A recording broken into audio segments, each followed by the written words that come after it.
Vamos a tener como invitados durante esta hora a Carlos Morán, a Raquel Araujo, a Zaida Rico, a Marcelo Alacino y a Raúl Algán. Cada uno de ellos desde su trabajo, desde su quehacer respecto a las artes escénicas, nos contará cómo ha vivido la situación, toda esta situación que ha derivado de la pandemia, qué acciones han liderado o han acompañado para las organizaciones artísticas y cuáles son las perspectivas que se están planteando para la recuperación del sector. ¿Qué perspectivas ven para las artes escénicas en lo sucesivo, bien sea que tengamos una nueva normalidad, como se llama, o que definitivamente ya haya un cambio de paradigmas, de razones, de reglas, de acercamientos entre la presencialidad, la virtualidad? En fin, eso es lo que queremos poner hoy en perspectiva con cada uno de nuestros invitados y vamos a comenzar con Carlos Morán. Carlos Morán, de la Red de Teatros de España, es el responsable de la programación escénica del Teatro Serantes Cultur Aretoa y del Festival Internacional de Teatro de Santurci, presidente de la Red de Teatros y Auditorios de España. Entonces, damos entrada a Carlos Morán. Bueno, pues buenos días. Muchas gracias por la invitación de participar en este coloquio, que me parece realmente muy interesante, ¿no? Poder, gracias a las nuevas tecnologías, saltar esta distancia de kilómetros que nos separa y sentirnos más cerca de nuestros colegas en todo Iberoamérica, Latinoamérica, para compartir algunas reflexiones y vivencias de lo que está ocurriendo en las artes escénicas. Yo soy en estos momentos el presidente de la Red Española de Teatros, Auditorios y Festivales de Titularidad Pública en España. Eso supone que represento aproximadamente a unos 800 teatros en el país, en todo el Estado español, que todos ellos son, como digo, de titularidad pública. Es decir, aparte de la red pública hay una red de teatros privados, si bien esta es mucho menor, porque en España el teatro fundamentalmente está apoyado por las instituciones. Básicamente, y para que se entienda, por si creo que puede ser pertinente para que se pueda comprender lo que diré después, en España la producción, la creación, etcétera, está en manos privadas, si bien subvencionada por el Estado a través del entramado institucional español, que es complejo, y la exhibición, el sostenimiento de los teatros, básicamente está en manos públicas, manos de las instituciones, del Estado, de las autonomías y, sobre todo, de los ayuntamientos, de los municipios.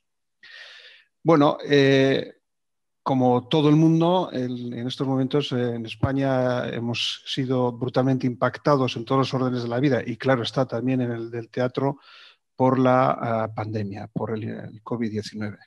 Eso ha supuesto, en una primera instancia, desde aproximadamente mediados de marzo, que toda la actividad y hasta julio, toda la actividad teatral, artística, musical de nuestro país se paralizara como fruto de la pandemia, porque se cerraron los espacios, se prohibió la circulación, incluso se nos confinó en nuestros hogares, permitiendo solo que se llevasen a cabo las actividades esenciales.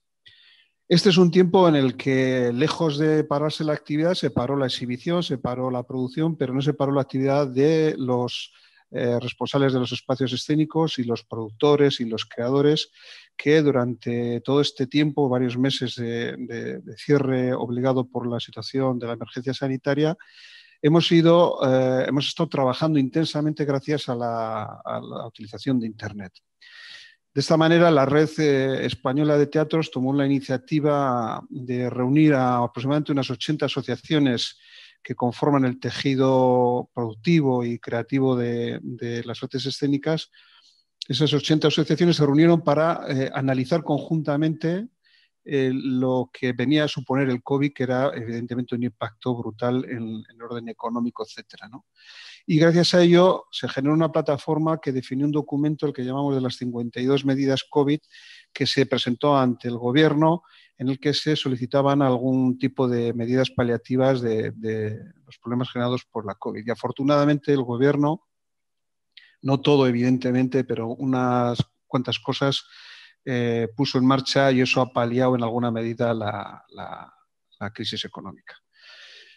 Pero aparte de eso, y gracias al descubrimiento, porque no conozco tanto lo que está pasando en Latinoamérica, pero en España el impacto de la crisis ha tenido una consecuencia directa, y es que teníamos una potente red de Internet, etcétera, pero el trabajo en redes online no era tan habitual. Sin embargo, la pandemia ha provocado por necesidad que se trabaje de una manera aceleradísima y que la incorporación de estos medios, conferencias como esta que estamos haciendo, se hagan continuamente. Y de hecho la Red Española de Teatros, que no podía exhibir, ha estado trabajando en red con todas esas asociaciones, además para presentar ante el Gobierno un documento de soluciones o de ayudas a las circunstancias de la coyuntura del COVID. Ha estado también realizando cursos, seminarios sobre temas tan concretos como, por ejemplo, la creación de teatro para la primera infancia, lo que llamamos teatro para bebés, a un seminario que se está desarrollando a lo largo de 4 días, durante un mes, centrado en la digitalización y la incorporación de los medios digitales a la exhibición y a la creación artística. Y bueno, y así podía citar un enorme número de sesiones, algunas de carácter interno para esos 800 teatros y otras muchas, la mayoría abiertas además a la incorporación de todo el sector. Creemos que ese ha sido un descubrimiento fruto de la necesidad que ha venido para quedarse y que va a facilitar 2 cosas básicas. Una mejor relación entre el tejido productivo y creativo de las artes escénicas en nuestro país, y además una capacidad de hacer muchas cosas en muy poco tiempo que antes eran imposibles, porque la costumbre era que para reunirnos y acordar cosas nos desplazáramos, nos moviéramos, viajáramos en avión, etcétera, nos reuniéramos en Madrid, en Barcelona, donde fuera necesario, lo cual evidentemente limitaba mucho la capacidad de reacción, pues porque eso en sí mismo era un problema. Eso ha desaparecido o no ha desaparecido, seguirá, pero en otra medida, y lo que sí va a ocurrir es que nos vamos a reunir en red de una manera mucho más continua, ¿no? La circulación de espectáculos en nuestro país, como decía, se detuvo, se sustituyó por este trabajo colectivo de reflexión, de búsqueda de conocimiento, de búsqueda de soluciones. Se me ha olvidado mencionar que esta red permitió elaborar un protocolo de apertura de los teatros en prevención del COVID, que ha permitido que se abran todos esos teatros y toda la actividad cultural en nuestro país, se haga hasta estos momentos con un solo brote de los 8.000 brotes de COVID que ha habido en el país. Es decir, la cultura, se ha acuñado ese término, es segura en España, gracias, entre otras cosas, a este trabajo en red. Pero bueno, la circulación de espectáculos se ha retomado a partir de julio. Lo que está ocurriendo es que esa circulación se está haciendo de una manera muy atropellada, pues porque se pactan nuevas fechas, aquellas que se suspendieron, se vuelve a andar llevando espectáculos de una ciudad a otra, y de repente un teatro se cierra porque hay confinamiento de la ciudad, porque los brotes que se están produciendo, no en el teatro, sino en general en la ciudad, son muy altos, y las autoridades sanitarias deciden que se cierra la localidad, etcétera, ¿no? Es decir, que se está recuperando la actividad con dificultades. Es decir, también que la opción que los teatros públicos tomaron cuando se produjo la crisis era no suspender ningún espectáculo, sino aplazar sus fechas. Es decir, todo lo que estaba programado se ha reprogramado en fechas actualmente y de cara al futuro, al 2021, y que en buena medida parte de los costes de esas producciones, en la medida en que se ha podido, en muchos sitios se han adelantado, en parte, en un porcentaje, etcétera, para hacer algo que nos parecía fundamental, que era asegurar que los teatros las compañías de teatro, de danza, de circo, música, tuvieran recursos económicos para aguantar una situación tan dura como era la de la crisis, ¿no? En estos momentos, como digo, están circulando. La perspectiva es que de cara al 2021 pensamos que esto va a estar solucionado. Sin embargo, después de la crisis sanitaria va a venir la crisis económica. Esto, evidentemente, el paro que se ha producido, el parón en la actividad, los gastos, etcétera, van a mermar mucho los recursos de la administración pública, que es fundamental en la cultura en nuestro país, es el principal inversor y el que dinamiza la contratación, etcétera. Pues va a haber menos recursos y eso va a dificultar en alguna medida la acción. No obstante,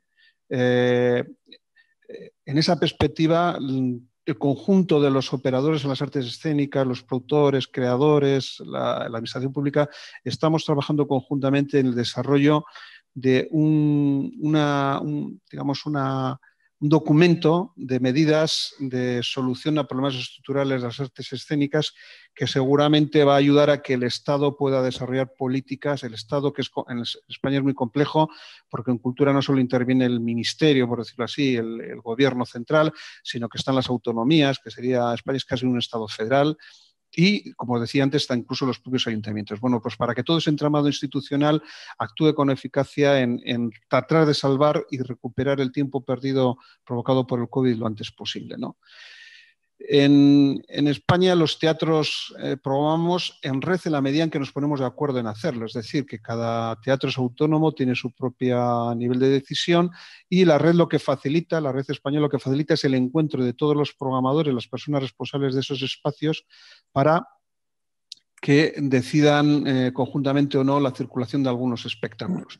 Ahí yo creo que tenemos mucho todavía que andar de mejorar para buscar eficiencia en la circulación de espectáculos, porque quiero decir que no todas las producciones circulan como deberían circular, también porque en España se produce mucho más seguramente de lo que los propios teatros pueden absorber.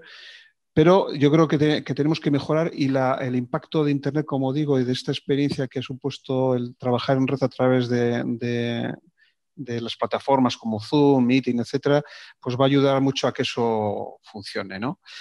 Y por último, quisiera indicar que este tiempo de reflexión provocada por el COVID, que ha traído muchas desgracias, muchos problemas y cosas que vamos arrastrando durante el tiempo, también ha abierto nuevas puertas y ha abierto un mundo de oportunidades.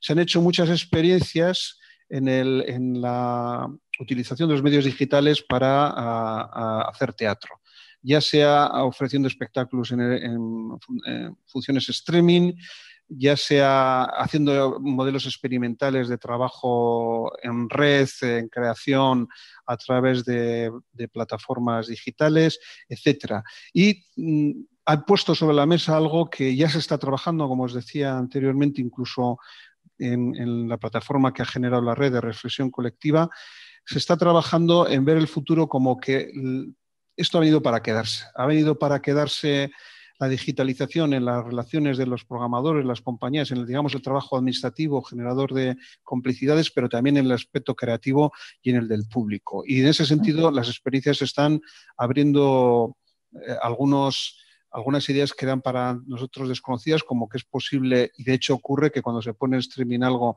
se esté viendo en muchos lugares del mundo, de los más remotos. Antes me hablabas de Australia, incluso experiencias que ha hecho el CDN han sido disfrutadas por gente desde Australia. Ha demostrado además que hay un público que antes no iba a los espacios escénicos en vivo, en los locales presenciales, que de repente tiene interés por lo que se hace en el teatro, en plataformas digitales, y además nos ha enseñado que hay un público muy joven, un público joven que es menos habitual en los espectáculos en vivo, que por este medio, por este camino se acerca a nuestra programación. Hemos descubierto también que es un medio muy complicado, muy complejo, muy nuevo, que está dominado además por plataformas muy poderosas y que para que el teatro, que tiene un carácter bastante artesanal en todas partes, pueda ser competitivo, la generación de conocimiento, la organización de contenidos, nosotros somos propietarios de contenido, pero la organización de esos contenidos y su distribución, etcétera, va a exigir mucha colaboración por parte de todos para que realmente seamos eficaces en ese terreno. Y en ese sentido, digamos que vuelva a surgir otra necesidad que por otra parte puede romper fronteras como nunca, que es la de trabajar en red en el ámbito de los medios digitales. Es posible que si ha sido durante muchos años difícil la circulación de espectáculos creados en Latinoamérica, en su viaje a la península y viceversa, pues quizás ahora la red digital, las redes digitales y las complicidades que se puedan generar con este nuevo medio van a permitir que nuestros creadores, los de un lado y otros del océano, puedan compartir su trabajo con públicos de lo más diversos y situados en lugares realmente muy remotos. En ese sentido, está todo por hacer, pero hemos descubierto que hay un nuevo camino en el que estamos muy interesados y muy esperanzados en el país, aunque todo es incipiente, pero he de decir que si antes avanzaba pasito a pasito en este terreno, la verdad es que ahora la sensación es que se va a saltos y todo apunta a que vamos a tener que ponernos las pilas, como se dice en España, para no perder el tren de algo que inevitablemente va a ser el futuro presente ya. Y bueno, hasta aquí lo que quería decir. Si hay alguna pregunta y si no, muchas gracias. Carlos, muchas gracias. Las experiencias que ha habido en Estado español, en el curso este que comentaba anteriormente, que se está organizando la red, en el que participan alrededor de 300 personas en cada sesión, las experiencias que hemos utilizado como ejemplo para la reflexión venían a contar, y no solo las españolas, porque ha habido experiencias de Inglaterra, etcétera, que han estado presentes en este trabajo, que el orden del 30 al 40% de las personas que participan o que disfrutan como público de esta actividad están dispuestos a pagar.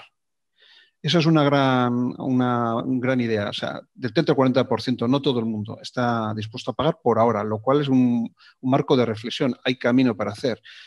En segundo lugar, que la gente le gusta esto en la medida en que pueda funcionar a demanda.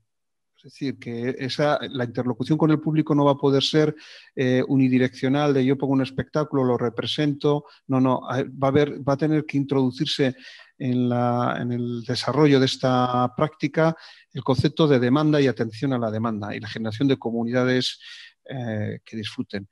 Y aproximadamente un 40% del público que ha asistido a estas experiencias que se han desarrollado en diferentes lugares de España durante el confinamiento, el 40% son público que nunca ha ido al teatro, o que ha ido muy poco al teatro, o que no va al teatro, y básicamente joven.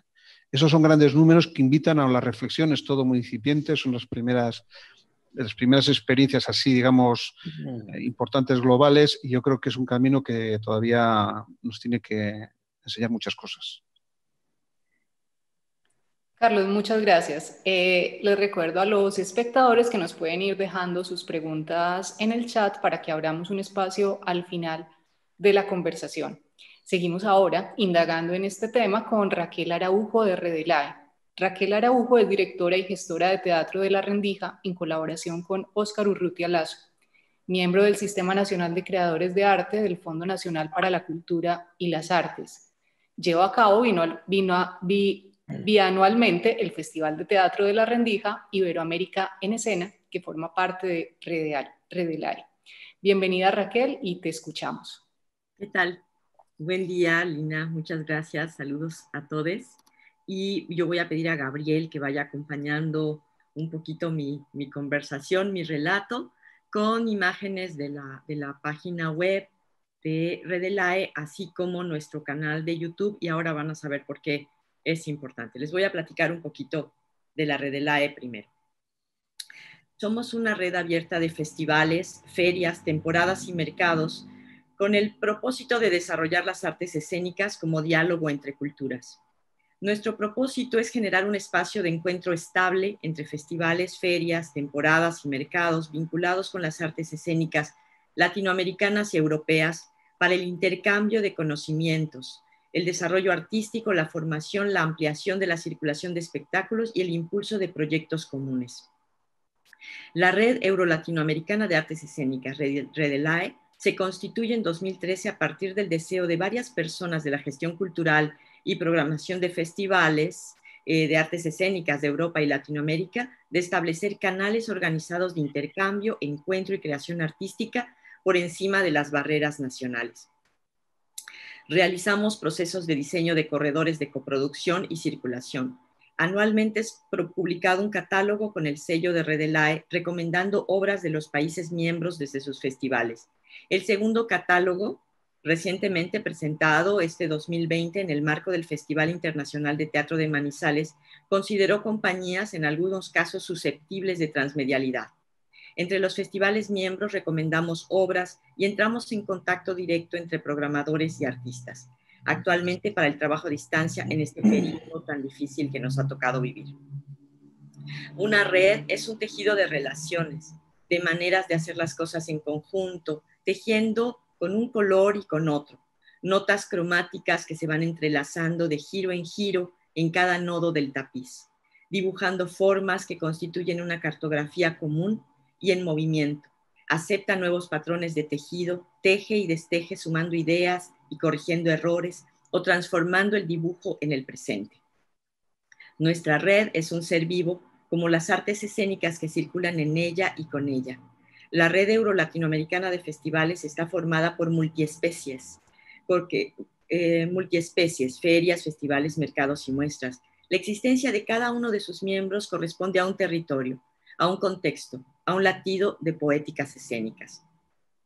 Mantener unidos a los integrantes de una red es una labor amorosa que requiere la creación de espacios de comunicación, de nodos, dando espacio a los que mayor amplitud requieren y cobijando a las organizaciones más pequeñas. Haciendo viajar conceptos, tomamos de la biología la idea de configurar ecosistemas en el arte. La diversidad y la movilidad son, por tanto, como las semillas que se dispersan en el aire o como los niveles de las frondas de los árboles en selvas y bosques para coexistir, cruces y relaciones vitales para la salud de la cultura. Si bien la pandemia ha revelado la vulnerabilidad del ecosistema de las artes, especialmente de las escénicas, la persistencia de la alegría, la solidaridad y la confianza hacen de la Redelae un ámbito que horizontaliza las relaciones y colaboraciones. De tal manera, en mayo del 2020, desde nuestras pantallas de Zoom, logramos el primer festival de festivales, Tu Casa es el Escenario, en medio de la incertidumbre mundial ante el COVID-19. Presentamos 32 piezas audiovisuales generadas por artistas escénicos y 4 mesas redondas de profesionales del teatro, reflexionando desde lo artístico y lo teórico sobre la actual pandemia planetaria. La cita convocó a artistas y festivales de 10 países iberoamericanos. La Maldita Vanidad, Gabriel Calderón, Cucay Danza o Sara Barros fueron algunos de los nombres detrás de la treintena de piezas audiovisuales que, componiendo una polifónica programación, abordando lenguajes como la danza, el texto teatral o el circo, repensando a través del arte escénico la actual situación del confinamiento global. Actualmente, la diversidad de situaciones de cada país miembro evidencia que continuamos programando con incertidumbre del porvenir. Algunos han podido retomar actividades en regiones que se abre y de pronto se vuelve a cerrar por las cifras de la pandemia. Otros continuamos en confinamiento, ya 8 o 9 meses, pero sin detenernos en la colaboración y desarrollo de manera online, propiciando el desarrollo y ampliación de lenguajes escénicos y audiovisuales a la espera de volvernos a abrazar. El impacto que tienen las acciones de nuestra red en los miembros es múltiple. Por ejemplo, el Festival de Festivales abrió para nosotros en Yucatán. Somos una de las organizaciones pequeñas cobijadas por la Redelae y nos ubicamos en el sureste mexicano. Este Festival de Festivales abrió para nosotros el inicio de una programación y colaboración digital y una red de protección afectiva en este periodo en nuestro gremio en la comunidad local. A nivel nacional, en México hemos vivido también la capacidad de solidaridad y organización generando redes a distancia y creando en este periodo la Asociación Nacional de Teatros Independientes, programando en el Antifestival de manera virtual que acogió una cantidad semejante, si no un poco mayor, a la que suele reunir la Muestra Nacional de Teatro. La importancia de las redes nos visibilizan, nos permiten conocernos y unir fuerzas. Puedo mencionar que pongo en valor en este periodo de contingencia que en la Redelae tejemos relaciones, afectos, poéticas, procedimientos, aprendizajes, complicidades y confianza. Generamos puntos de encuentro y acción a través de reuniones y comisiones, propiciando una operación ligera y abierta, creadora del proceso de construcción de la dinámica en red. Ponemos en común desafíos y alcanzamos objetivos con un esfuerzo conjunto, colaboraciones hacia adentro y hacia afuera, produciendo sinergia entre los integrantes y su entorno, conocimiento y reconocimiento de las diversidades, relaciones horizontales y mutuamente exigentes, donde cada quien contribuye en igualdad de condiciones, pero donde también existen roles y responsabilidades de conducción, articulaciones y decisión. Una visión de transformación de los entornos y sistemas de producción colaborativa a favor de las artes escénicas, que pide poner lo mejor de nosotros y nuestras organizaciones en este periodo donde el futuro es incierto y donde necesitamos estar más unidos que nunca. Hasta aquí la primera parte de mi participación. Muchísimas gracias. Pues los invito a visitar nuestra página web. Desde ahí serán conducidos a el material que todavía continúa, tanto del Festival de Festivales como los encuentros y mesas que se continúan llevando a cabo periódicamente. Muchísimas gracias. Muchas gracias, Raquel. Y le damos la palabra en este momento a Zaida Rico. Zaida es actriz, dramaturga, directora, docente y gestora cultural española, secretaria técnica de Iberescena. Bienvenida, Zaida, y te escuchamos. Gracias, Lina. Espera, que me voy a poner aquí el tiempito para no pasarme. Bueno, como bien ha dicho Lina, soy la secretaria técnica del programa Iberescena. Para aquellos y aquellas que no lo conozcan, Iberescena es un programa de cooperación iberoamericana para las artes escénicas que se creó en el año 2006 y que actualmente está conformado por 16 países. Estos 16 países componen un fondo anual que se utiliza generalmente para abrir una convocatoria anualmente con tradicionalmente 3 líneas de ayuda: a la creación en residencia, a la coproducción de espectáculos y a la programación de festivales y espacios escénicos. Bien, camino a los 15 años de este programa, pues como para todos y todas, esta pandemia ha sido una revolución, y en el mes de marzo, cuando estábamos a punto de celebrar la reunión ordinaria del Consejo Intergubernamental en Lisboa, para celebrar la reciente adhesión de Portugal al programa, que se produjo el año pasado junto con la adhesión de Cuba. Estalló la pandemia y como primera acción el programa lanzó un protocolo de contención para sus beneficiarios y beneficiarias. El objetivo era aplicar la idea de cancelaciones cero. Se habían otorgado 105 proyectos para ser desarrollados a lo largo de este 2020, y en ese primer protocolo se daban una serie de facilidades a estos beneficiarios y beneficiarias. Este protocolo se tuvo que modificar 2 meses más tarde, en el mes de mayo, puesto que la pandemia siguió avanzando y siguió generando unos retos para los que pues, no estábamos preparados en el mes de marzo. Y entonces en ese segundo protocolo se le intentó tender a los beneficiarios y beneficiarias del programa una mano para contener toda la reorganización de sus proyectos, reorganizarlos o en relación a sus cronogramas para poder ser desarrollados tanto en 2020 como en 2021, o por ejemplo para que sus propuestas originales se pudieran modificar y virtualizar, o incluso realizar experiencias mixtas, presenciales y virtuales. Así, a lo largo de todos estos meses se ha tenido que generar un diálogo entre los representantes de los países ante el programa, los beneficiarios y la unidad técnica para acompañar este proceso de este centenar de proyectos. Para que se hagan una idea, el 62,37% de esos proyectos se han ido a ejecución en 2021 y el 49,96% han tenido que elegir la virtualización como su salida para repensar este momento que estamos viviendo. Bueno, como les he contado, tuvimos que cancelar la reunión presencial, pero una de las cosas buenas, digamos, es que nos hemos escuchado y nos hemos reunido, creo que más que nunca, y se han sucedido a lo largo de todos estos meses una serie de reuniones virtuales en las que hemos trabajado mucho por intentar entender la dinámica del programa y por intentar ver cómo desde el programa se podía acompañar esta situación.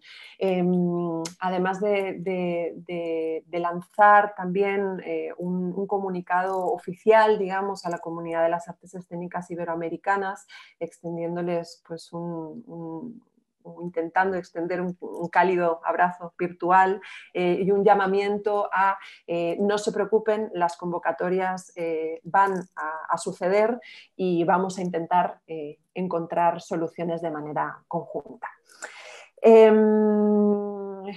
A partir de ese momento, ¿qué acciones se empezaron a liderar?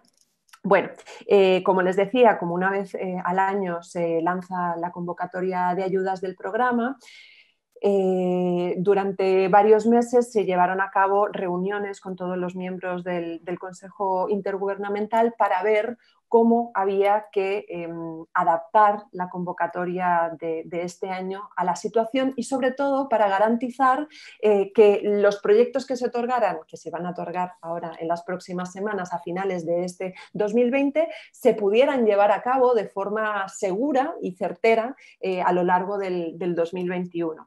Entonces se llevó a cabo se intentó llevar a cabo una exhaustiva revisión de todos los protocolos en cada uno de los países miembros y se adaptó la convocatoria en varios parámetros. Uno de ellos fueron sus modalidades de participación, adaptando la posibilidad de que los proyectos se pudieran presentar de forma presencial, virtual o mixta, o sea, abriendo todas esas posibilidades.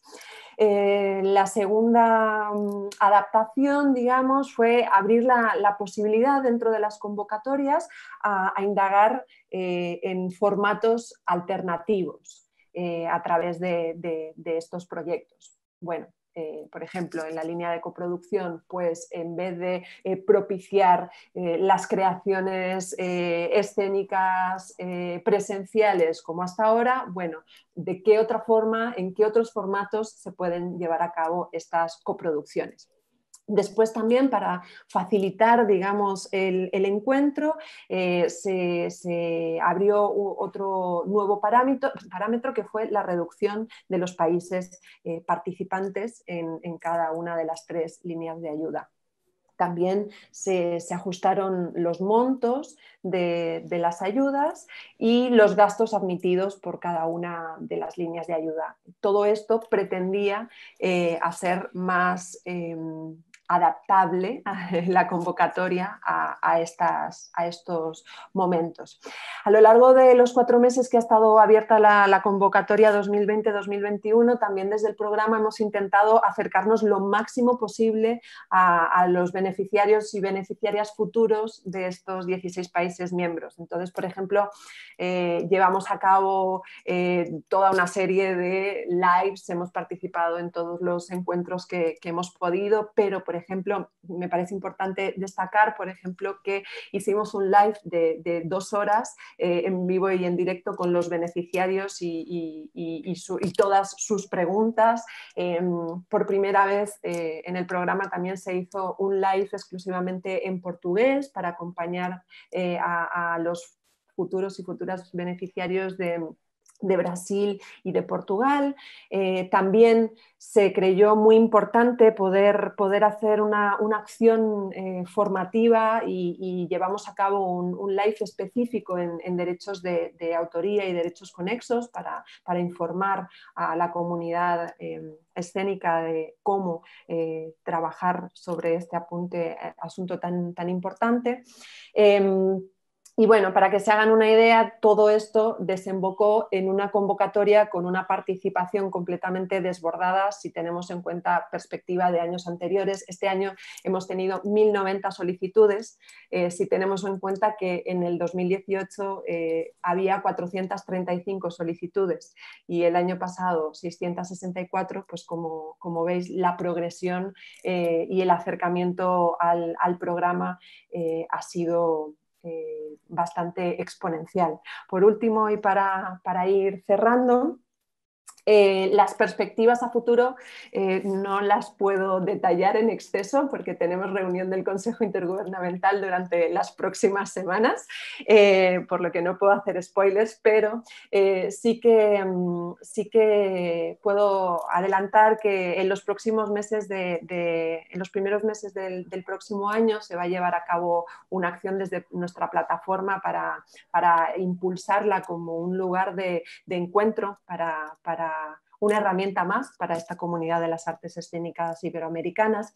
Además, en la convocatoria de este año se incluyó, y creo que es muy importante resaltarlo, una encuesta para obtener datos un poco más certeros de la relación, en relación a los alcances de las ayudas de Iberescena en relación a sus agentes escénicos. Entonces, por ejemplo, les consultábamos cómo estaban conformados sus equipos para entender, por ejemplo, su transversalidad de género o su enfoque multicultural y de no discriminación, o acerca de, les hacíamos preguntas acerca de sus estudios, o incluso les preguntábamos acerca de la pertinencia de las ayudas de Iberescena. Como les decía, el programa está por cumplir sus 15 años y debe debe seguir haciendo una revisión estratégica para seguir viendo cómo poder llegar a cabo este incremento de la actividad económica, digamos, del sector de las artes escénicas iberoamericanas. Creo que estoy en 10 minutos 20 segundos, lo he logrado. Cualquier cosita a través de las preguntas lo vemos después. Gracias. Muchas gracias, Aida. Muy bien, muy cumplida. Estamos en la mesa Iberoamérica, espacio cultural común para la circulación de las artes escénicas. Seguimos reflexionando, pensando sobre lo que ha pasado durante esta pandemia para el sector de las artes escénicas. Y en este momento damos paso a Marcelo Alacino, que es dramaturgo y director teatral, director de Vero y de Teatro Wi-Fi. Bienvenido, Marcelo.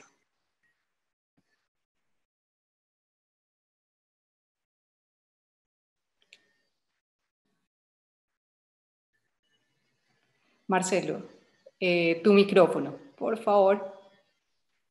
Ahora sí. Ahora sí. Sí, Bien. ¿me escuchan? Hola, bueno, supongo que en la primera de las organizaciones que te referías es a Efíbero, que es el Encuentro de Festivales Iberoamericanos de Artes Escénicas, que es un acrónimo un poco difícil, parecido a efímero, por el carácter efímero de las artes escénicas y de nuestro campo disciplinar, pero con F, Efíbero. Así es, perdona la mala pronunciación, ya no se me olvida. No hay problema. Bueno, yo vengo aquí en un carácter un poco como doble, ¿no? Yo soy artista, creador, dramaturgo, director, gestor de autogestión, y también tengo una mirada como a partir de una experiencia transitada durante los últimos 8 años vinculada al sector público. Entonces, a partir de esa experiencia también tengo una mirada crítica acerca de lo que son nuestras instituciones vinculadas a las artes escénicas. Entonces, quisiera como navegar un poco entre esas dos aguas. Les voy a pedir disculpas porque yo no quise preparar ningún speech previamente desarrollado sobre Efíbero ni sobre Teatro Wi-Fi, porque estaba muy atento a lo que el diálogo de hoy pudiera generar y a las preguntas, por supuesto, que nos hicieron llegar como motivadoras para esta conversación. La primera de las preguntas tenía que ver con cómo reaccionó nuestra organización en primera instancia frente a la situación derivada por la pandemia. Y yo, frente a esa pregunta motivadora, quisiera que fuéramos un poquito atrás en el tiempo y que nos contextualizáramos en el momento tan particular a nivel social y político que Sudamérica estaba viviendo en 2019. Nosotros veníamos de crisis muy profundas, con movimientos sociales importantísimos en Brasil, en Chile. O sea, no nos olvidemos que lo que aconteció en Chile en octubre de 2019 generó un movimiento y una expectativa tan enormes en nuestro continente, que luego empezó a repercutir en otros países, ¿no? No perdamos de vista la crisis que sufrió Bolivia y que sigue sufriendo en este tiempo, la más reciente en Perú, Entonces, hay allí un contexto previo a la emergencia sanitaria que tenía que ver con una emergencia social y política muy particulares, que estaban poniendo en crisis y en cuestión nuestros modelos políticos, nuestros modelos sociales, nuestras estructuras, y también las estructuras vinculadas al mundo de la cultura, por supuesto, ¿no? Entonces, este antecedente para mí es muy importante de mencionar, porque cuando a todo este contexto se le suma la emergencia sanitaria tan imprevista, tan imprevista, ¿no? Nos motivó a muchos a reaccionar con rapidez. O sea, ¿cómo reaccionaron las organizaciones en las que yo estoy involucrado? Que llamarlas organizaciones es un poco pretencioso. A las agrupaciones, a los colectivos, nos motivó a movernos con rapidez. Cuando aquí en Argentina se decreta la emergencia sanitaria el día 19 de marzo, con el distanciamiento social preventivo y obligatorio, yo como artista tenía previsto estrenar un espectáculo al mes siguiente en una sala independiente, con un proyecto independiente, y rápidamente nosotros transformamos ese proyecto en una obra escénica que ofreceríamos de manera virtual, en vivo, y con la que pretendíamos hacer temporada.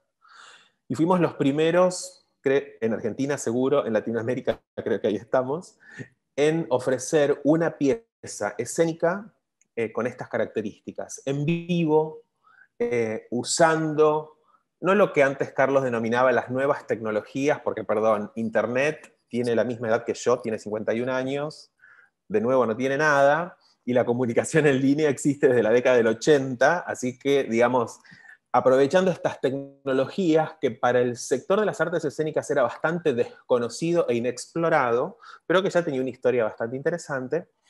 Entonces, aprovechándonos de estas tecnologías, ofrecimos esta obra que se llama La Tortuga, y creamos una plataforma virtual donde colegas de todo Iberoamérica, o sea, hispanohablantes, pudieran ofrecer sus creaciones también con esta particularidad de ofrecerlas en vivo, intentando hacer una temporada como si fuera una sala independiente virtual. Así que nuestra respuesta fue muy rápida. Esta experiencia nos permitió a nosotros entender cómo el concepto de territorio y el concepto de encuentro se habían puesto profundamente en crisis y en discusión con la llegada de la pandemia por COVID-19, dado que pudimos comprobar que estábamos participando de encuentros mediados por las pantallas, pero que requerían de esa presencialidad en otros territorios, generando así un territorio nuevo y desconocido, al menos, insisto, para las artes escénicas. Entonces, vimos esta situación como con ojos muy esperanzados, ¿no? Como con muchas ganas de entender qué era lo que esta emergencia sanitaria nos estaba enseñando como creadores y como gestores independientes y de autogestión. Así que por un lado les puedo hablar de esta experiencia, por otro lado quiero hablarles también de lo que movilizó en Efíbero, en el Encuentro de Festivales Iberoamericanos de Artes Escénicas, que es un proyecto que nació en el seno del programa Iberescena, programa que me tuvo como participante en los pasados 4 años y del que fui el presidente en los últimos 2. Y allí, compartiendo esta necesidad con muchos de los gestores públicos que integraban el programa de generar conocimiento en torno a la gestión de los festivales, habíamos creado este encuentro, que el año pasado tuvo su primera edición, y este año va a tener su segunda edición, su segundo encuentro en vivo. Y también, rápidamente, cuando acontece esta situación de emergencia sanitaria, decidimos tomar 2 decisiones. La primera de ellas fue generar un sondeo, un cuestionario, una investigación con los festivales que forman parte del encuentro para poder tener un material concreto, profundo, oficial, que diera cuenta de cómo la pandemia estaba afectando a los festivales de artes escénicas. Por esa razón lo convocamos a Raúl Santiago Algán para que él hiciera la interpretación de estos datos y pudiera generar un informe final con conclusiones. De ese informe les va a hablar más específicamente Santi a continuación.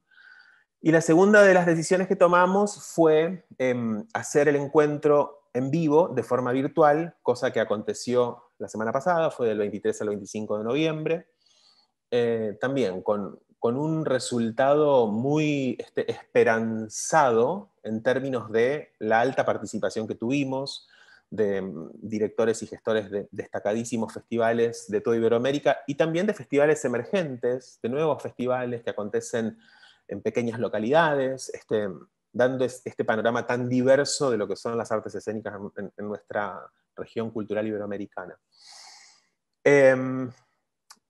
Pero quiero tomar algunas de las cuestiones que dejó Carlos ahí como latentes, que me cuestionan, que me inquietan, y dado que actualmente yo no tengo como la carga de llevar esa voz cauta y optimista de las instituciones más tradicionales o públicas, y puedo largar mis ideas así con más fluidez. Yo me pregunto, cuando hablamos de streaming, ¿a qué nos estamos refiriendo en el campo de las artes escénicas? Aquí en Argentina se dio una situación muy particular cuando comenzó la pandemia, que tuvo que ver con compartir los registros audiovisuales de espectáculos escénicos. Y por otro lado, se dio esta situación de la que yo les hablé antes, que desde Teatro Wi-Fi impulsamos y que tiene que ver con ofrecer obras con un carácter en vivo, con funciones que son únicas e irrepetibles y que desde nuestro concepto se acercan mucho más a la idea de las artes vivas que ofrecen las artes escénicas. Porque cuando hablamos de streaming on demand y de producciones audiovisuales, empezamos a hablar de productos que están insertos dentro de un campo disciplinar que es el campo audiovisual, que tiene una industria de respaldo y que sin dudas muchas de las decisiones que han tomado los festivales a lo largo de este tiempo, apoyando o acompañando la difusión de productos audiovisuales, han fomentado o han apoyado a un sector muy profesionalizado que tiene que ver con la industria audiovisual. Camarógrafos, directores de cámaras, editores, etc. Habría que preguntarse cómo ese gesto de acompañar de esa forma ha beneficiado o no a los hacedores, a los creadores que tienen que ver con el mundo de la escena y que muchas veces tienen cruces con el mundo audiovisual, pero que son dos campos absolutamente diferentes. También Carlos habló acerca de cómo hacer para que el teatro sea competitivo. Yo creo que el teatro no debe ser competitivo. Nosotros no debemos formar parte de ninguna industria ni de ningún mercado, porque el acceso a la cultura es un derecho, y un derecho que debiera estar garantizado por los gobiernos locales. Por supuesto que formamos parte de un entramado económico, sin dudas, pero la idea de asociar a las artes escénicas con las industrias culturales es una idea, desde mi humilde punto de vista, muy errónea. Y podría seguir un rato más tirando algunas provocaciones así para que discutiéramos, pero no quiero excederme con el tiempo y le voy a dar paso a Santi para que él les pueda hablar especialmente de este informe que elaboramos desde Fibro y que tiene datos muy valiosos, y que quiero invitarlos a que se lo puedan descargar gratuitamente de la página de Fibro. La página de Fibro es fibro.org. Allí hay un material valiosísimo, súper interesante. Están todas las disertaciones. La tuvimos a Zaida como disertante invitada. Lo tuvimos a Santi también como disertante invitado. Tuvimos mesas de discusión y están todos esos materiales compartidos gratuitamente en la página. Así que los invito y les agradezco mucho por este espacio. Marcelo, muchas gracias. Vamos a coger todas tus provocaciones para el final, que por supuesto es la idea, aunque vamos a tener muy poco tiempo. Sin embargo, vamos a dar espacio a esas provocaciones y a las preguntas que tengan los espectadores que nos están viendo en este momento. Y ya por último le damos paso a Raúl Algán, que es doctor en Ciencias Sociales de la Universidad de Buenos Aires, docente, investigador y productor teatral. Bienvenido. Bueno, muchas gracias. Gracias por la invitación. Nunca había estado en una reunión de Tupper. No, Perdón, me confundí de discurso. Nunca había estado en una reunión de estas características. No, les agradezco mucho. Yo todavía no soy doctor, estoy llevando adelante mi tesis de investigación doctoral en la UBA, pero bueno, si ya Lina me está diciendo que soy doctor, yo ya me considero recibido. Mi tema de investigación son las estrategias de los productores y las productoras escénicas en la órbita de Iberescena, razón por la cual realizar este informe para mí fue muy, muy importante, porque en este informe se recogen las dos grandes variables de investigación, que son la forma, las prácticas y las estrategias que quienes producimos artes escénicas llevamos adelante, en el marco de el único programa de cooperación cultural internacional que tenemos, el único programa que trabaja sobre el espacio cultural iberoamericano, que es justamente Iberescena. Y cómo los agentes culturales, que somos los que llevamos adelante las producciones, nos encargamos justamente de llevar adelante los diseños de producción. Muchos de ellos, las estrategias, los diseños de producción, han tenido que ser reformulados en función de la emergencia sanitaria, por eso este informe. Lina, yo no sé si tendré posibilidad a lo mejor de compartir la pantalla, porque como son números lo que voy a presentar, me parece que siempre es más cómodo verlos que tener a un Muppet ahí hablándote. ¿Estará bien, no? Si pongo compartir pantalla. Sí, creo que sí. Perfecto, muy bien, acá está. Igual algunas cosas me las voy a pasar de largo porque imagino que ahí están viendo el marco teórico, ¿cierto? Correcto, lo estamos viendo. Perfecto. Bueno, voy a detenerme un segundito en la nota metodológica como para que ustedes vean de dónde sale esta información, porque esta información da cuenta de las 3 preguntas disparadoras que nos dieron. En mi caso, yo soy productor de teatro independiente, hace 10 años que produzco teatro independiente en Buenos Aires. Coordiné 3 años una red cultural que se llamaba Arts Runner, que se dedicaba a circular artistas entre el Río de la Plata y el Mediterráneo. Ahí descubrí el mundo de las redes y de los encuentros culturales, y por eso mi tesis terminó decantando por este lado. Estos resultados que van a ver, yo me voy a focalizar solamente en 3 para no excederme del tiempo y que podamos charlar un poco sobre las provocaciones de Alacino de hace un ratito. Me voy a detener básicamente en un par de cuestiones. Por un lado, entender que esta es una encuesta que se realizó entre mayo y julio, que nos vamos a encontrar con números, que en este periodo efímero estaba integrado por 55 festivales, de los cuales logramos respuesta de 50. Esto es muy importante porque los números que vamos a ver ahora nos da una situación prácticamente de censo. ¿Qué significa esto? Que los respondientes, que son los directores y las directoras de los festivales, son festivales que están emplazados en 14 o 15, yo ahora no me acuerdo bien el número, 14 o 15 países de los 22 que integran el espacio cultural iberoamericano, y en las principales ciudades. Hay respondientes de Buenos Aires, de Lima, están de Logroño, de México, de Montevideo, pero también hay, como decía Marcelo hace un rato, respondientes que son de ciudades más pequeñas. Esto para mí es clave porque nosotros tenemos que entender al festival como un agente dinamizador de la economía y de las relaciones interculturales. Esto lamentablemente no es una idea mía, ya pensadores anteriores lo han dicho, pero cuando uno asiste a un festival, el festival lo que hace es dinamizar a toda la ciudad y a todos los sectores económicos conexos. Por eso coincido parcialmente con Marcelo, cuando dice que las artes escénicas no tienen que ser competitivas. Es cierto, no tienen que ser competitivas porque el efecto multiplicador que tienen las artes escénicas hace que ese costo hundido que tienen las artes escénicas para los gobiernos locales se reemplace con una dinamización en industria, en gastronomía, en indumentaria, en pasajes, en lo que ustedes quieran. Y bueno, y entender esto, ¿no? Que la unidad de análisis son justamente los festivales. En algún momento me preguntaron por qué no festivales de otros países. Bueno, porque los festivales que se contemplaron acá son festivales que integran el efímero, ¿no? Como espacio de encuentro.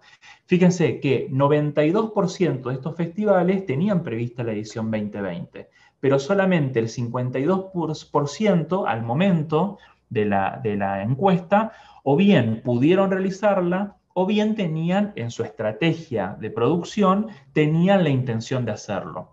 Esto es muy importante porque nos va a llevar a uno de los primeros indicadores que yo quiero compartir con ustedes, que tiene que ver con qué características tienen los festivales que rápidamente migraron a la virtualidad y qué características tienen los festivales que prefirieron como esperar un poco a ver qué pasaba.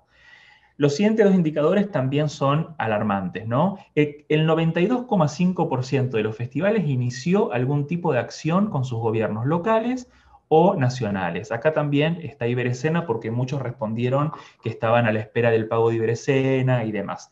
Pero del 100% de las respuestas, solamente el 32% tuvieron una respuesta fehaciente. Es decir, recibieron algún tipo de apoyo gubernamental. En su mayoría son gobiernos locales. Cuando digo gobiernos locales me refiero a municipios o a provincias. Voy a avanzar solamente un poquito para que podamos ver. Esto me interesa particularmente. Yo lo que hice acá fue separar esas respuestas. Ustedes van a ver que acá los números no suman 50, sino que suman 46, porque había 4 festivales que por decisión, por ser bienales, no tenían justamente la edición este año, o a lo mejor en la expectativa no entraron en el universo este de análisis que estamos planteando. Pero fíjense que tomando 46, que también es un montón, porque 46 sobre 55 son muchos festivales los que respondieron afirmativamente, 13 fueron suspendidos y los 13 son del sistema privado. Acá voy a caracterizar un poco esto. Denominamos sistema público de producción a los festivales que pertenecen, o sea, que están enmarcados en las políticas públicas, en las políticas culturales de los diferentes gobiernos. Y del sistema privado a aquellos que son impulsados de manera independiente, nota al pie, término anacrónico, ¿no? Si los hay, porque la idea de término independiente es de 1930. Hoy por hoy se utiliza más la idea del autogestivo, autogestionado, colaborativo, ¿no? Y los empresariales, ¿no? Entonces, en el sistema privado de producción tenemos a estos. Acá me gustaría justamente detenerme en esto, en la alta tasa de privados que tuvieron que suspender, pero también en los que viraron a la virtualidad, que son 7, que también es un número interesante, porque el sistema privado de producción, en algo que también, que me gustó mucho que dijo Raquel, que decía hacer viajar los conceptos, el sistema privado de producción fue el que se resintió más rápidamente porque cuenta con apoyo, con dinero público para poder traer a esos artistas de afuera, ¿no? Y hacer este intercambio. Y otros tuvieron que migrar a tener proyectos locales, pero siempre ahí como en la virtualidad. Algo que también había dicho Zaida en su momento, esto de la virtualización, los aplazos, las cancelaciones. De alguna manera lo que se puso ahí como en entredicho fue justamente el anclaje territorial, que además es algo sobre lo cual los festivales trabajan siempre, ¿no? El festival está emplazado en un territorio específico. Por eso el festival, a diferencia de la feria, ¿no? Esto los españoles lo tienen muy bien digerido, en Latinoamérica todavía no funciona muy bien. La diferencia de un festival y de una feria es que la feria es una puerta y el festival es una ventana, ¿no? La feria es una puerta que permite cerrar negocios para que los artistas puedan salir de gira o puedan conocer a programadores y hacer funciones internas. Y el festival es una ventana. Es una ventana que el gobierno local le da a sus ciudadanos para que pueda apreciar el arte de otras latitudes.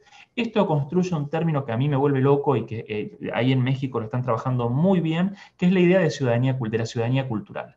Una ciudadanía de tipo ampliada que solamente puede ampliarse si estos festivales que nosotros estamos viendo pueden llevar adelante sus ediciones.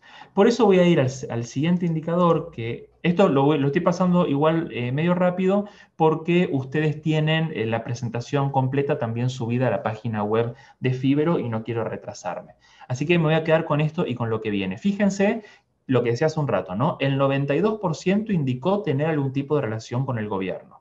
Pero de aquí, queridos colegas, que 14 son de carácter público y 12 indicaron no tener vínculo. Ahora, este vínculo se termina de cerrar en esta partecita que vamos a ver acá, que me parece que acá es donde está el tema, es cuántos recibieron realmente ayuda económica. Los que indicaron no tener vínculo al momento de la encuesta, pero eso por supuesto mutó porque la vinculación se va sucediendo semana a semana. Pero fíjense en esto, que ya con esto voy a cerrar porque ya estoy en tiempo.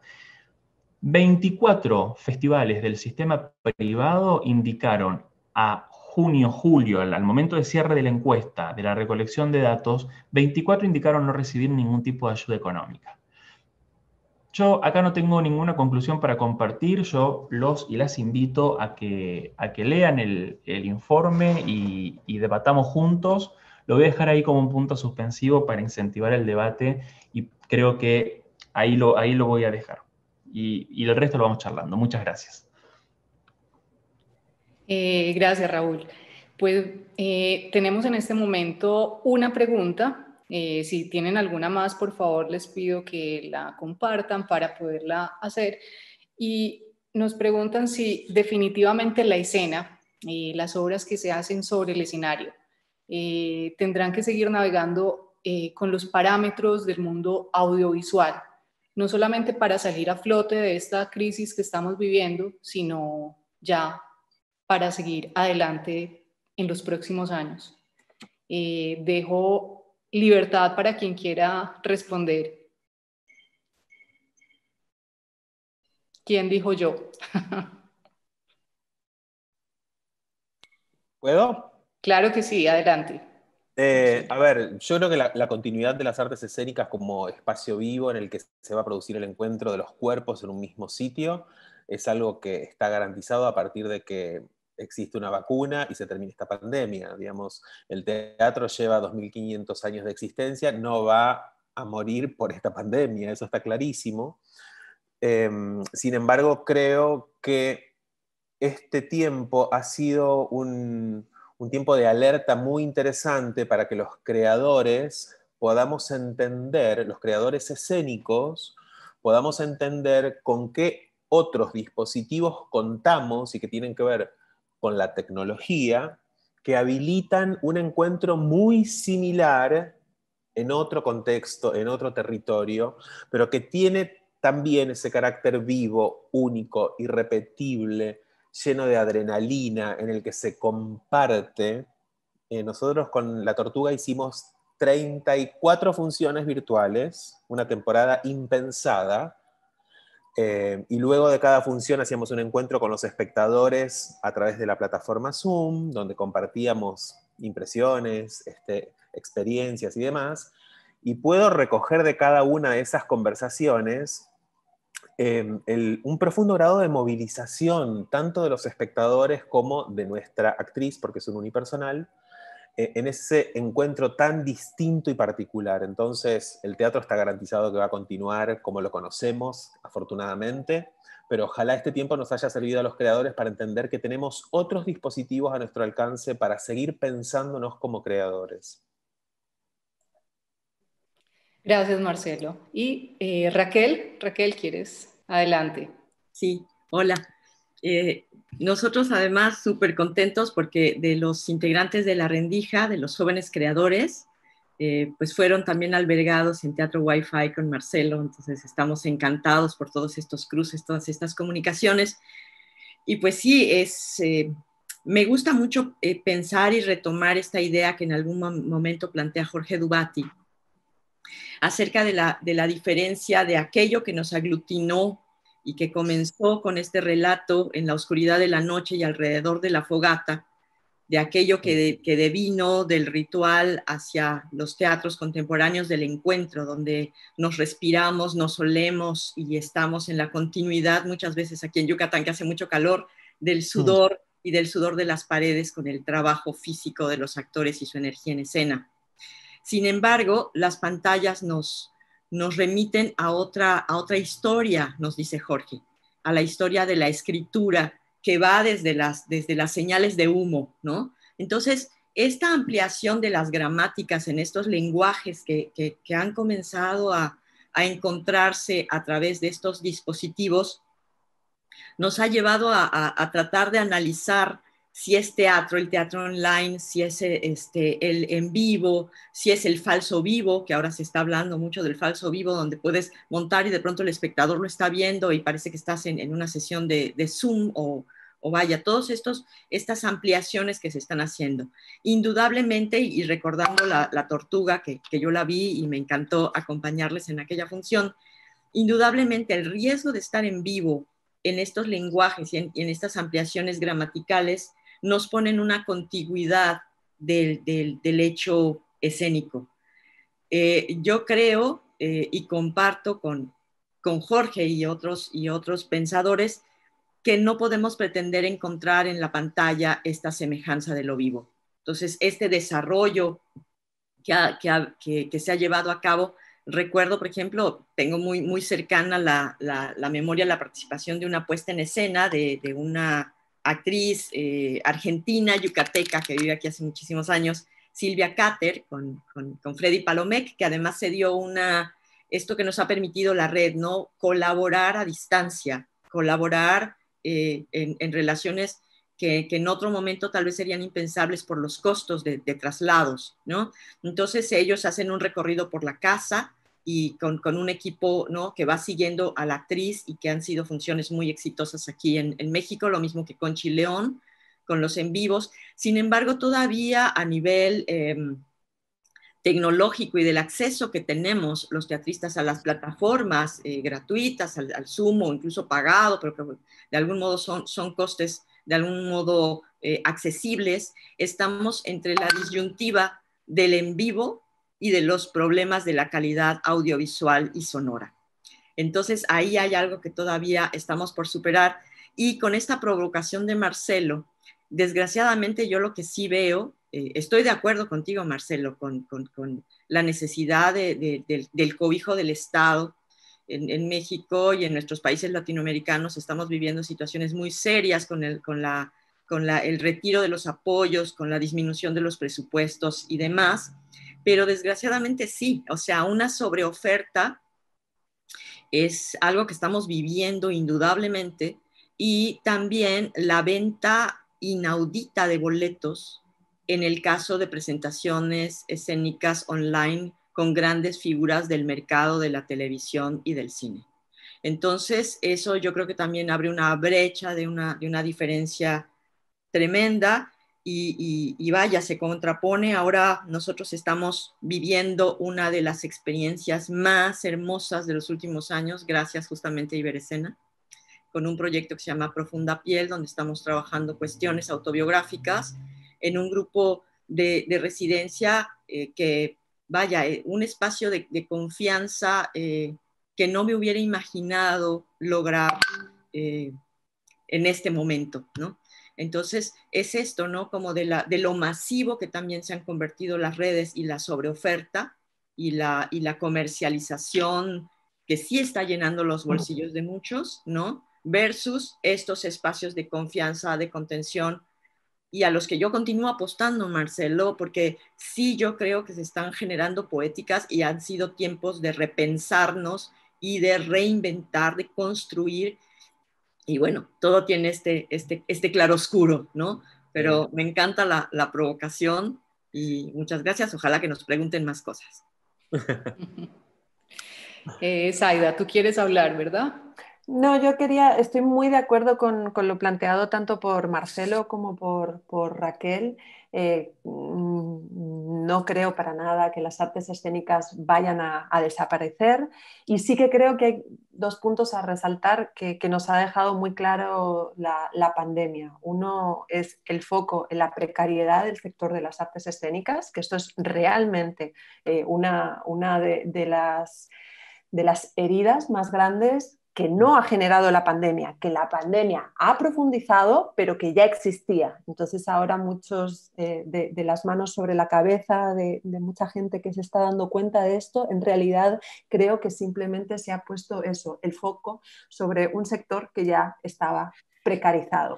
Y esto hay que hablarlo, y hay que hablarlo desde el sector autogestionado que decía Raúl, y hay que hablarlo también desde las instituciones, y es fundamental. Y este foco no podemos desenfocarlo, ya no más. Creo que no no puede suceder.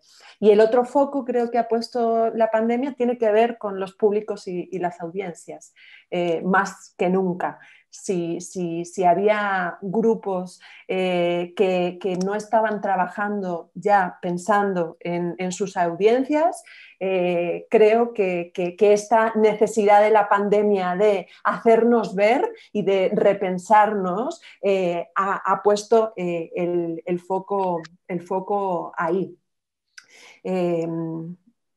Evidentemente que extrañamos la escena y los teatros. Yo me subí por primera vez a un escenario cuando tenía 3 años y eso lo he recordado tanto a lo largo de esta pandemia, pero también estos tiempos encerrados y estas pantallas nos han traído mucha calidez. Y también, como decía Raquel, tan bonito ese espacio de confianza. Creo que también la pantalla puede ser un espacio de confianza. Simplemente tenemos que reconstruirnos juntos y juntas. Pues yo creo que esto es una conclusión muy feliz, una conclusión de esta conversación que hemos tenido, y es que el teatro no lo acaba ni siquiera una pandemia como la que hemos vivido, que el COVID puede arrasar con muchas cosas de la economía y de lo humano, pero con el arte y en particular las artes escénicas va a ser muy difícil porque finalmente es una expresión humana. Y la expresión humana en las condiciones más difíciles también es donde saca toda su fuerza y su furor. Entonces yo pues aplaudo esta conclusión de parte de ustedes. Invito a Raúl, si quieres agregar algo más, y que cerremos todos con un gran aplauso hasta que nos podamos volver a ver en los teatros. Muchas gracias. No voy a agregar nada porque vamos a seguir debatiendo y no querría. Pero sí me gustaría solamente mencionar algo, una nota al pie, y es que pocas veces pensamos en los públicos. Y muchas veces pensamos en nosotros, y por eso también voy a problematizar la idea del creador que dice Marcelo. Los productores también somos creadores. Y muchas veces en muchas ayudas y en muchas dinámicas de producción no se contempla al productor como un creador. Ni siquiera en nuestro sistema de propiedad intelectual se contempla al productor cuando si vos vas a producir una obra creada con copyright, seas Macintosh, o sea, todos cobran sus derechos de autor. A mí me gustaría que como reflexión final, que esta pandemia nos ayude también a pensar en nuevos públicos, en chicos que hoy a lo mejor tienen una mirada de Instagram y que no los podemos poner frente a la gaviota, menos que les allanemos realmente el camino para poder aprender eso. Porque esta idea de ciudadanía cultural que mencionábamos hace un rato, solamente se construye como se construye la cooperación internacional, cuando uno se saca uno del centro y ve al otro que coopera para poder crear en la cogestión. Me parece que si vamos para ese lado, la pandemia algo bueno nos va a terminar enseñando. Gracias. Pues muchas gracias a Raúl, a Zaida, a Raquel, a Marcelo y a Carlos, y aplausos. Gracias. Muchas gracias.